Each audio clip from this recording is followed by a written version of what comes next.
আসসালামু আলাইকুম। সংবাদে আপনাদের সবাইকে স্বাগত জানাচ্ছি। আমি ফিরোজ তোহা। শুরুতেই আরবে কেবলস সংবাদ শিরোনাম। বাংলাদেশের সর্বশেষ গুরুত্বপূর্ণ আপডেট সংবাদে আপনাকে স্বাগত। শুরুতেই সংবাদ শিরোনাম, পরে বিস্তারিত। শুরুতেই জানিয়ে দিব, শীঘ্রই ভারত ছাড়বেন হাসিনা। প্রধানমন্ত্রীর পদ থেকে পদত্যাগ করে বাংলাদেশ থেকে পালিয়ে ভারতে আশ্রয় নিয়েছিলেন সাবেক প্রধানমন্ত্রী শেখ হাসিনা। তবে তিনি ভারতে ঠিক কোন জায়গায় অবস্থান করছেন অথবা তিনি সেখানে থাকবেন বা তৃতীয় কোনো দেশে যাবেন কিনা এ বিষয়ে স্পষ্ট করেনি ভারত। তবে ভারতকে সম্প্রতি যুক্তরাষ্ট্র জিজ্ঞাসা করেছে শেখ হাসিনা কোন নিয়মে ভারতে আছে। এ সময় ভারতের প্রধানমন্ত্রী নরেন্দ্র মোদী নিজের গা বাঁচাতে এমনটাই বলছে মার্কিন যুক্তরাষ্ট্রকে। মোদী বলেছে, ভারত ছেড়ে যে কোনো সময় মধ্যপ্রাচ্যের দেশে শেখ হাসিনা চলে যাবে, আমরা তাকে আশ্রয় দেইনি। এরপর জানিয়ে দেব, সংক্ষিপ্ত সফরে ঢাকা এলেন মালয়েশিয়ার প্রধানমন্ত্রী আনোয়ার ইব্রাহিম। আর শুক্রবার তাকে বহনকারী উড়োজাহাজ হজরত শাহজালাল আন্তর্জাতিক বিমানবন্দরে অবতরণ করেছে। এদিকে বাবার জন্য লড়াইয়ের ঘোষণা দিলেন আওয়ামী লীগের মন্ত্রীর মেয়ে। গত ৫ই আগস্ট ছাত্র জনতার অভ্যুত্থানে আওয়ামী লীগ সরকার পতনের প্রায় ২ মাস পর আজ ঢাকা থেকে গ্রেপ্তার হয়েছেন সাবেক খাদ্যমন্ত্রী এবং নওগাঁ ১ আসনের সাবেক সংসদ সদস্য সাধন চন্দ্র মজুমদার। রাজধানীর বসুন্ধরা আবাসিক এলাকা থেকে তাকে গ্রেপ্তার করা হয়। তাকে বাঁচানোর জন্য তার মেয়ে লড়াইয়ের ঘোষণা দিয়েছেন। জানাবো, শেরপুরে ভেঙেছে ২ নদীর পার, পাহাড়ি ঢলে শতাধিক গ্রাম প্লাবিত। ২ দিনে টানা বর্ষণ আর ভারত থেকে নেমে আসা পাহাড়ি ঢলে শেরপুরে ঝিনাইগাতির মহারশি এবং নালিতাবাড়ির ভোগাই এবং চেল্লাখালী নদীর পানি বৃদ্ধি পেয়ে বিপদসীমার উপর দিয়ে প্রবাহিত হচ্ছে। কয়েক স্থানে ভেঙে গেছে নদীর বাঁধ। এতে জেলার শতাধিক গ্রামের নিম্নাঞ্চল প্লাবিত হয়েছে। পানিবন্দী হয়ে পড়েছে শত শত পরিবার। কৃষি বিভাগের তথ্য মতে জেলায় গত ২৪ ঘন্টায় ২২৫ মিলিমিটার বৃষ্টিপাত হয়েছে। এদিকে ব্রিজের নিচে পড়েছিল আওয়ামী লীগ নেতার লাশ।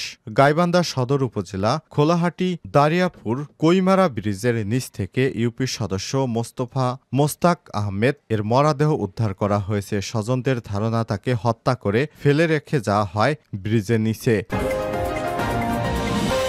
এবং সর্বশেষ জানিয়ে দিব, আলহামদুলিল্লাহ, আবার নতুন করে ইসরায়েলে রকেট হামলা চালালো লেবাননের সশস্ত্র গোষ্ঠী। ইসরায়েলে রকেট হামলা চালিয়েছে লেবাননের যোদ্ধারা। আজ ৪ই অক্টোবর যোদ্ধাদের সকালে হাইফা শহরকে কেন্দ্র করে রকেট হামলা চালানোর খবর পাওয়া গেছে। তবে তাৎক্ষণিকভাবে এই ঘটনার কোনো মৃত্যু বা ক্ষয়ক্ষতির খবর দেয়নি ইসরায়েলি সেনাবাহিনী আইডিএফ। টেলিগ্রামে এক বিবৃতিতে হিজবুল্লাহ বলছে, স্থানীয় সময় সকাল ৭টায় ইসরায়েলের হাইফা শহর লক্ষ্য করে হামলা চালিয়েছে তারা। লেবানিজ এবং ফিলিস্তিনিদের উপর ইসরায়েলি আগ্রাসনের প্রতিক্রিয়া হিসেবে যোদ্ধাদের এই হামলা উল্লেখ করে হিজবুল্লাহ বীরত্বপূর্ণ এবং সম্মানজনক প্রতিরোধের জন্য যোদ্ধাদের প্রশংসা করা হয়। তবে এই হামলার বিষয়ে ইসরায়েলের বাহিনীর তরফ থেকে এখনো কোনো বক্তব্য আসেনি। প্রিয় দর্শক, এতক্ষণ শুনছিলেন সংবাদ শিরোনাম, এবারে বিস্তারিত। তবে তার আগে বন্ধুরা, অনুরোধ থাকবে এই সংবাদটিতে একটি লাইক দিন। এই চ্যানেলে আপনি নতুন হয়ে থাকলে আমাদের সংবাদটি দেখতে দেখতে চ্যানেলটি সাবস্ক্রাইব করে রাখুন। কমেন্ট করে আপনার মূল্যবান মতামত জানিয়ে দিন বন্ধুরা, আপনি বিশ্বের কোন দেশ থেকে বা বাংলাদেশের কোন স্থান থেকে আমাদের সংবাদটি দেখছেন এবং শুনছেন। এবারে বিস্তারিত। শীঘ্রই ভারত ছাড়বেন হাসিনা। প্রধানমন্ত্রীর পদ থেকে পদত্যাগ করে শেখ হাসিনা ভারতে আশ্রয় নিয়েছিলেন। তবে তিনি ভারতে ঠিক কোন জায়গায় অবস্থান করছেন অথবা তিনি সেখানে কতদিন থাকবেন, তৃতীয় কোনো দেশে যাবেন কিনা এটা স্পষ্ট করেনি এতদিন ভারতের পরিচিত বন্ধু শেখ হাসিনা। টানা প্রায় ১৬ বছর ক্ষমতায় থাকাকালে প্রতিবেশী বাংলাদেশিদের সঙ্গে ভারতের সম্পর্ক আরও ঘনিষ্ঠ করার চেষ্টা করেছে হাসিনা। তাই শেখ হাসিনা ক্ষমতাচ্যুতি এবং দেশ ত্যাগ ভারতের জন্য বিশেষ গুরুত্বপূর্ণ। জানা যায়, ছাত্র জনতার গণ আন্দোলনে দেশ ছেড়ে ভারতে চলে যায় হাসিনা। এরপর থেকেই ভারতে রয়েছেন তিনি। কিন্তু প্রশ্ন হলো, সেখানে আর কতদিন থাকবেন তিনি? জল্পনা কল্পনা উঠেছে অচিরেই ভারত ছাড়বেন হাসিনা। তবে ভারত ছেড়ে কোথায় যাবেন তিনি তা এখনো নিশ্চিত করে বলা যাচ্ছে না। যুক্তরাষ্ট্র ভারতের কাছে জানতে চেয়েছে হাসিনা কিভাবে এবং কোন অবস্থায় দিল্লিতে অবস্থান করছেন। জবাবে ভারত নাকি বলেছে, খুব স্বল্প সময়ের মধ্যেই মধ্যপ্রাচ্যে কোনো একটি দেশে তিনি চলে যাবেন। এমন খবর ঢাকার সরকারি একটি মহলকেও বলেও জানিয়েছে তারা। একাধিক সূত্র জানিয়েছে একটি গণমাধ্যমকে এসব তথ্য নিশ্চিত করেছেন। গত 5 আগস্ট গণ অভ্যুত্থানের মুখে শেখ হাসিনার ছোট বোন শেখ রেহেনাকে নিয়ে ভারতে পালিয়ে যান তিনি।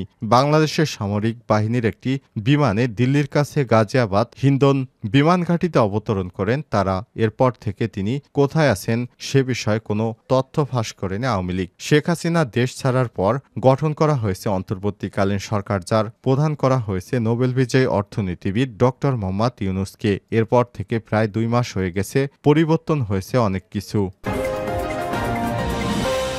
সংক্ষিপ্ত সফরে ঢাকায় মালয়েশিয়ার প্রধানমন্ত্রী, বিমানবন্দরে স্বাগত জানান ডক্টর ইউনূস। সংক্ষিপ্ত সফরে ঢাকায় এসেছেন মালয়েশিয়ার প্রধানমন্ত্রী আনোয়ার ইব্রাহিম। শুক্রবার 4 অক্টোবর দুপুরের দিকে তাকে বহনকারী উড়োজাহাজটি হজরত শাহজালাল আন্তর্জাতিক বিমানবন্দরে অবতরণ করেছে।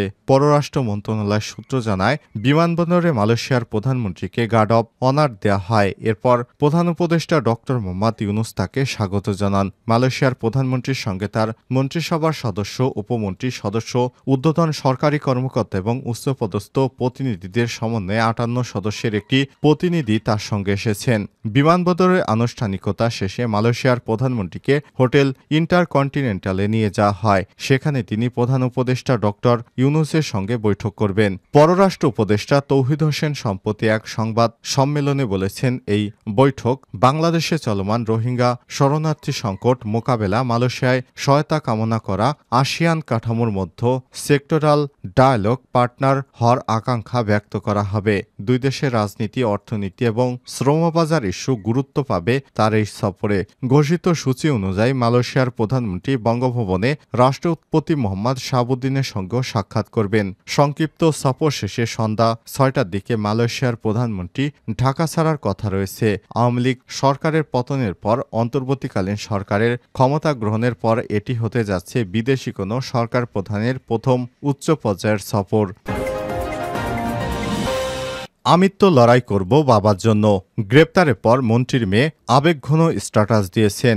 গত 5 আগস্ট ছাত্র জনতার অভ্যুত্থানে আওয়ামী লীগ সরকার পতনের প্রায় 2 মাস পর বৃহস্পতিবার 3 অক্টোবর রাতে গ্রেপ্তার হন সাবেক খাদ্যমন্ত্রী এবং নওগাঁ 1 আসনের সাবেক সংসদ সদস্য সাধন চন্দ্র মজুমদার। রাজধানীর বসুন্ধরা আবাসিক এলাকা থেকে তাকে গ্রেপ্তার করেছে ঢাকা মহানগর পুলিশ গোয়েন্দা বিভাগ। গ্রেপ্তার হওয়ার পর খাদ্যমন্ত্রী সাধন চন্দ্র মজুমদারকে নিয়ে আবেগঘন স্ট্যাটাস দিয়েছেন তার ছোট মেয়ে টিনা মজুমদার। বৃহস্পতিবার 3 অক্টোবর রাত 10:30টার দিকে নিজের ফেসবুক আইডিতে স্ট্যাটাস দেন তিনা লিখেছেন, তাও তো 2 মাস বাবার পাশে থাকতে পেরেছি, আমার হাত থেকে নিয়েই গেল তারা। অনেক শক্তি দিয়েছে 2 মাস আমাকে।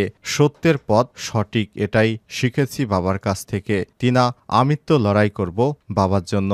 তার দেয়া ওই স্ট্যাটাস দ্রুতই কমেন্ট করতে থাকেন স্বজন, শুভানুধ্যায়ীরা, আসে সমালোচনাও। সেখানে আওয়ামী লীগ নেতাকর্মীরা ইতিবাচক মন্তব্য করলেও নেতিবাচক মন্তব্য করেছেন অনেকেই। এছাড়াও নেতিবাচক মন্তব্যের ঝড় তুলতে থাকেন সাধন চন্দ্রের নির্বাচনী এলাকা নওগাঁ, সাপাহার, পোরশা এবং নিয়ামতপুর উপজেলার বাসিন্দারা। প্রসঙ্গত 2018 সালে নির্বাচনে তৃতীয়বারের মতো সংসদ সদস্য হওয়ার পর তিনি বিগত আওয়ামী লীগ সরকারের খাদ্যমন্ত্রী ছিলেন। গত 5 আগস্ট শেখ হাসিনা সরকারের পতনের পর সাবেক এই খাদ্যমন্ত্রীর বিরুদ্ধে একাধিক দুর্নীতির অভিযোগ পাওয়া গেছে। শেরপুরে ভেঙেছে 2 নদীর পার পাহাড়ি ঢলে শতাধিক গ্রাম প্লাবিত। 2 দিনের টানা বর্ষণ আর ভারত থেকে নেমে আসা পাহাড়ি ঢলে শেরপুরে ঝিনাইগতির মহারশি এবং নলিতাবাড়ি, ভোগাই ও চেল্লাখালী নদীর পানি বৃদ্ধি পেয়ে বিপদসীমার উপর দিয়ে প্রবাহিত হচ্ছে। কয়েক স্থানে ভেঙে গেছে নদীর বাঁধ। এতে জেলার শতাধিক গ্রামের নিম্নাঞ্চল প্লাবিত হয়েছে। পানিবন্দী হয়ে পড়েছে শত শত পরিবার। কৃষি বিভাগের তথ্য মতে জেলার 24 ঘন্টায় 225 মিলিমিটার বৃষ্টিপাত হয়েছে। পাহাড়ি ঢলে পানি প্রবেশ করেছে ঝিনাইগাতি উপজেলা শহরে। এতে ডুবে গেছে প্রধান সড়ক, বাজারের অলিগলি, অফিস সহ বিভিন্ন শিক্ষা প্রতিষ্ঠান। আকস্মিক ঢলের পানিতে প্লাবিত হয় বিপাকে পড়েছে স্থানীয় বাসিন্দারা। রাতভর বৃষ্টিতে প্লাবিত হয় নিম্নাঞ্চলে প্রায় অর্ধশতাধিক গ্রাম। এখনও বৃষ্টি চলমান থাকায় নদ নদীর পানি বৃদ্ধি অব্যাহত রয়েছে। ব্রিজের নিচে পড়েছিল আওয়ামী লীগ নেতার লাশ। গাইবান্ধা সদর উপজেলার খোলাহাটি দরিয়াপুর কৈমারা ব্রিজের নিচ থেকে ইউপি সদস্য মোস্তাক আহমেদের মরদেহ উদ্ধার করা হয়েছে। স্বজনেরা ধারণা করছেন তাকে হত্যা করে ফেলে রাখা হয়েছে। স্থানীয়রা জানায়, বৃহস্পতিবার ৩ অক্টোবর রাতে ব্যক্তিগত কাজ সেরে মোটরসাইকেলে করে দুই সহযোগী বাবু ও সুজনকে নিয়ে কাবিলের বাজার থেকে তিনি বাড়ি ফিরছিলেন। এ সময় তাকে দুর্বৃত্তরা তার মাথাসহ বিভিন্ন স্থানে কুপিয়ে আহত করে। এরপর তার সঙ্গে থাকা ব্যক্তিসহ মোস্তাক মেম্বার গুরুতর আহত হয় এবং কৈমারা ব্রিজের পাশে পড়ে থাকে। অবস্থা দেখে সাজু মিয়া নামের এক ব্যক্তি গুরুতর আহত দুইজনকে উদ্ধার করে গাইবান্ধা সদর হাসপাতালে নিয়ে গেলে চিকিৎসক মোস্তাক মেম্বারকে মৃত ঘোষণা করে। ঘটনার পর থেকে সঙ্গে থাকা দুইজন বাবু ও সুজন আহত অবস্থায় হাসপাতাল থেকে পালিয়ে যায়।